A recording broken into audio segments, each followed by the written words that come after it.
प्रिय मोही यहाँ के बार से। राम जी कहते हैं सब मुझे प्रिय है, लेकिन जो अयोध्या वासी है वो राम जी को प्रिय नहीं है, अति प्रिय है। अब आपको एक बात बताऊं, इससे भी ऊपर एक है, अतिशय प्रिय। प्रिय कौन है? सब। अति प्रिय कौन है? अयोध्या वासी। अतिशय प्रिय कौन है? जनक सुता जग जननी जानकी अतिशय प्रिय करुणा निधान की।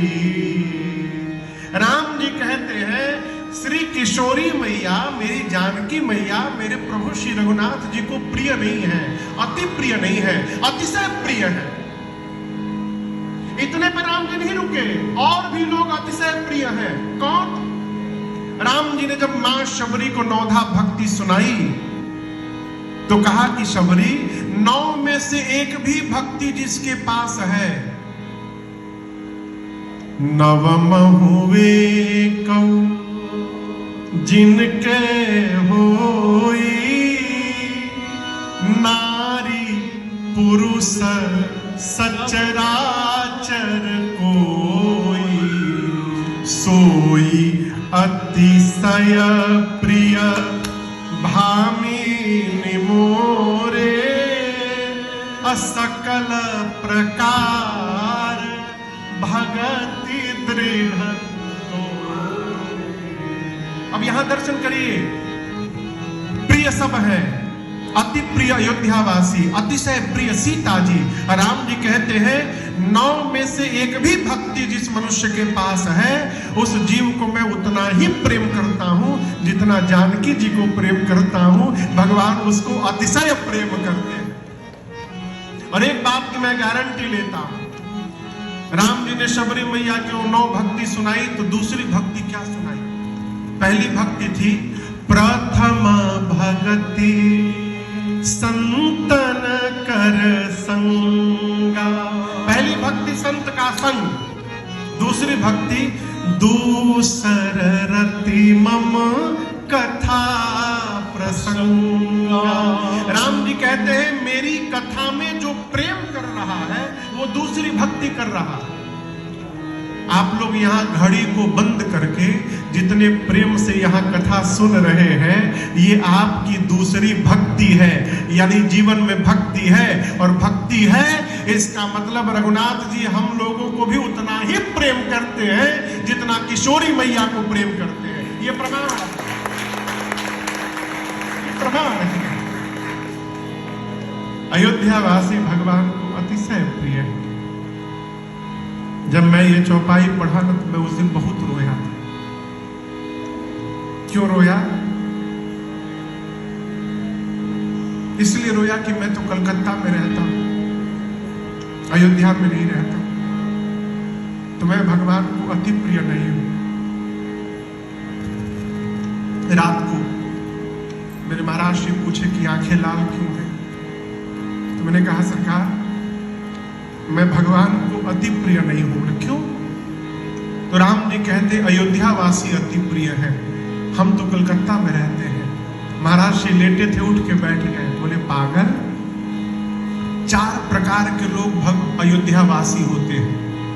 कितने प्रकार के? 4। पहला वो जिसका जन्म अयोध्या में हुआ हो, फिर वो दुनिया के किसी भी कोने में रहता हो, वो अयोध्या वासी है। दूसरा वो जिसका जन्म कहीं हुआ हो, जाकर अयोध्या में रहने लगा हो, अयोध्या वासी। तीसरा वो जन्म कहीं हुआ हो, रहता कहीं हो, लेकिन साल में 1-2 बार समय निकालकर जाकर अयोध्या में एक रात भी रुक जा रहा है, वो भी अयोध्या वासी है। ये सुन के हम नाचने लगे, कहे सरकार इसमें तो मैं आ जाता हूं, मैं पहुंचता हूं अयोध्या। हमने कहा सरकार चौथा कौन? बोले जन्म कहीं हुआ हो, रहता भी कहीं हो, मजबूरी बस अयोध्या आ नहीं पा रहा है, लेकिन उसका मन यदि अयोध्या में लगा हुआ है, वो भी अयोध्या वासी है और भगवान को अति प्रिय है। इसलिए भगवान से प्रार्थना करिए कि प्रभु हमको भी अयोध्या लेके चलिए। भगवान शंकर कथा को लेकर कैलाश से अयोध्या पहुंचे। कहते रघुकुल के मणि वेद जिनका नाम महाराज दशरथ बताते हैं, धर्म की धुरी को धारण किए श्री चक्रवर्ती दशरथ जी महाराज, हृदय में भक्ति है, मति में साक्षात धनुष धारण करके रघुनाथ जी विराजमान है। कौशल्या, कैकेयी, सुमित्रा जैसी जिनकी 3 देवियां हैं, जीवन के चौथे पन में एक दिन श्री दशरथ जी महाराज के मन में ग्लानि हुई। ग्लानि किस बात की? भय गलानि मोरे सुत नाही। ग्लानि किस बात की भाई? कि चौथे पन में आ गया, मेरे घर में मेरा कोई पुत्र नहीं। तुरंत महाराज गुरुदेव भगवान के पास गए, जाकर चरणों में दंडवत करके महाराज ने अपना दुख सुख सब सुनाया। निज दुख सुख सब गुरु ही सुनाया हो। ये प्रसंग कह रहा है माई बाप। कई आदमी ना आप देखेंगे समाज में सबके सामने रोते हैं अपना दुखड़ा। कोई भी मिल भर जाए, बहुत कष्ट में हम। अरे क्यों रो रहे हो? जिसके सामने रो रहे हो, क्या वो तुम्हारा कष्ट दूर कर देंगे? सबके सामने रोने से बचिए और सबके सामने हंसने से भी बचिए। बहुत हंसिएगा तो सामने वाले को जलन होने लगेगी, और जब रोइएगा तो मन ही मन प्रसन्न होगा। बहुत मजा ले रहे थे, अब पता चल रहा है? महाराज किसके सामने हंसे, किसके सामने रोए? तो जो आपके मंगल का चिंतन करता हो उसी के सामने हंसिए और उसी के सामने जाकर रोइए। महाराज गुरु जी के सामने जाकर रोए कि गुरुदेव चौथे पन में आ गया, कोई पुत्र नहीं हुआ। गुरु जी ने कहा, धरहु धीर होई हहि सुत चारी, त्रिभुवन विदित भगत भयहा। गुरुदेव ने कहा, महाराज एक नहीं 4 पुत्र होंगे, धैर्य रखिए। श्रृंगी ऋषि को बुलाकर अयोध्या में पुत्र कामिष्टि यज्ञ हुआ। यज्ञ में आहुति किसने दी पता है? यज्ञ में हवन किसने किया? हाँ, गुरुदेव भगवान वशिष्ठ जी ने।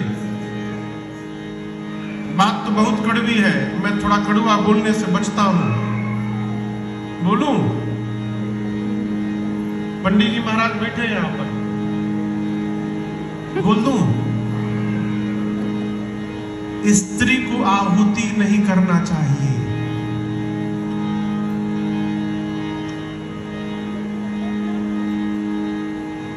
स्त्री आहुति नहीं कर सकती है स्वाहा स्वाहा। स्त्री केवल बगल में बैठी रह सकती है पति के। अब कई पूछेंगे महाराज जो स्त्री अकेले रहती है वो कैसे आहुति करेगी? तो पंडित जी को बुला के संकल्प करवाइए। और आप जैसे घर में नवरात्रि में पाठ होता है ना, तो आप पंडित जी को संकल्प करते हैं, पंडित जी पाठ करते हैं, उसी प्रकार संकल्प कराइए, आपके बदले में पंडित जी आहुति करेंगे। हाँ भैया, वेद भगवान ने आहुति करने के लिए वर्जित किया है स्त्री को। क्यों? उत्तर तो थोड़ा टेढ़ा है, भीतर मिलिएगा फिर बताऊंगा, मंच से नहीं बोल सकता, ठीक ना? समाज में नहीं जाएंगे, समाज में नहीं जाएंगे। वैदिक परंपरा से यदि मैं आपको कहने जाऊं, महापुरुषों ने बहुत बोला है इस पर, आप कभी सुनिएगा समय निकालकर। यहां आहुति किसने दी?